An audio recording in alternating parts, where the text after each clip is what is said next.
Break के बाद एक बार फिर से आप सभी का स्वागत है। बिहार में एक बार फिर से वक्फ बिल पर सियासी शोर मचा है। पहले आरजेडी के एमएलसी ने वक्फ बिल को फाड़ने की बात कही और फिर चुनावी मंच से तेजस्वी यादव ने भी इसे दोहरा दिया। वक्फ बिल के विरोध के बाहर निशाना कहां साधा जा रहा है, वो इस रिपोर्ट में समझते हैं।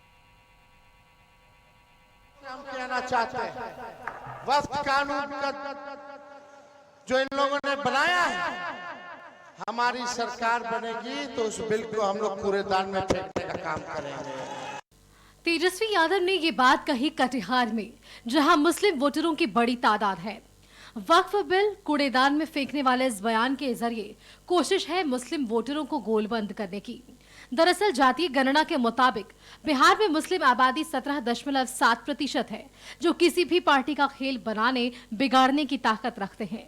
90 के दशक से मुस्लिम वोटर आमतौर पर आरजेडी के साथ रहा है। 2020 के विधानसभा चुनाव में मुस्लिमों के वोटिंग पैटर्न में बड़ा फर्क दिखा।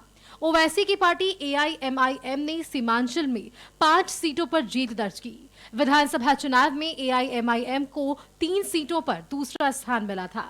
इस बार भी प्रशांत किशोर और असयुद्दीन ओवैसी मुस्लिम वोटरों को साधने में जुटे हैं। माना जा रहा है कि मुस्लिम बहुल सीट पर हार की वजह से महागठबंधन सरकार नहीं बना सका।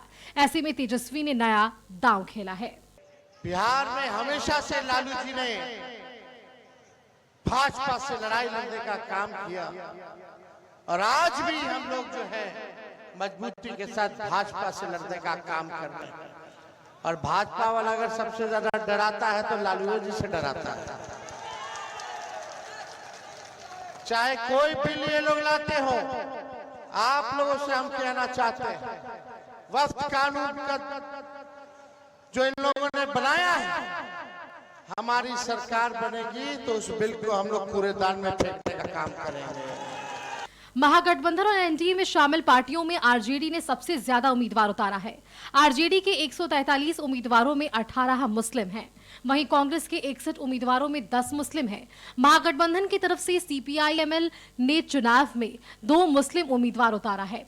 जेडीयू ने 1 से 1 उम्मीदवारों में 4 मुस्लिम को टिकट दिया, तो बीजेपी ने किसी भी मुस्लिम उम्मीदवार को चुनाव में नहीं उतारा, जबकि एलजेपीआर ने 1 मुस्लिम को टिकट दिया है।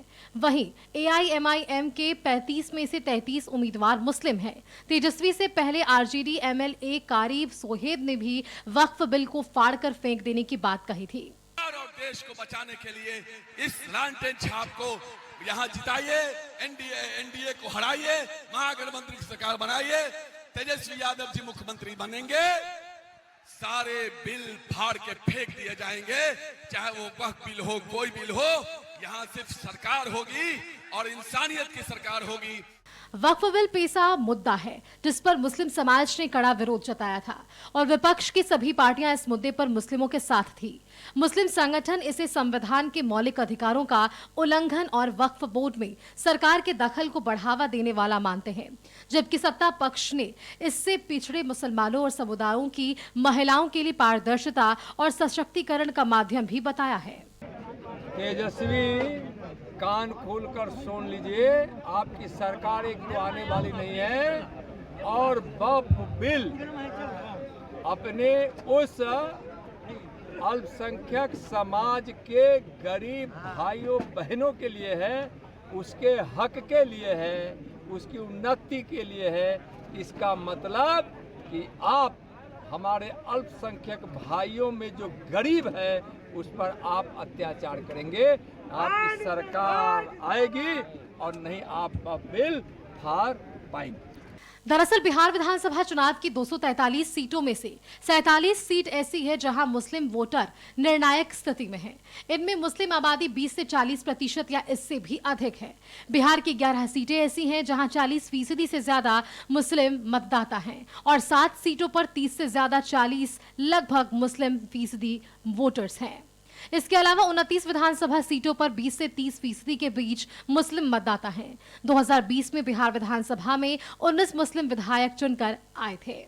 आंकड़ों से साफ है कि मुस्लिम वोट बैंक चुनावी नतीजों का बड़ा असर डालता है। इसलिए तेजस्वी यादव ने वक्फ बोर्ड का मुद्दा उठाया है, जिससे मुस्लिम अपने धर्म में हस्तक्षेप मानते हैं। कोशिश वोट लेने की है, लेकिन दांव कितना कारगर रहता है और सत्ता पक्ष इसकी काट कैसे निकालता है, इसके लिए इंतजार करना होगा। ब्यूरो रिपोर्ट, कशिश न्यूज।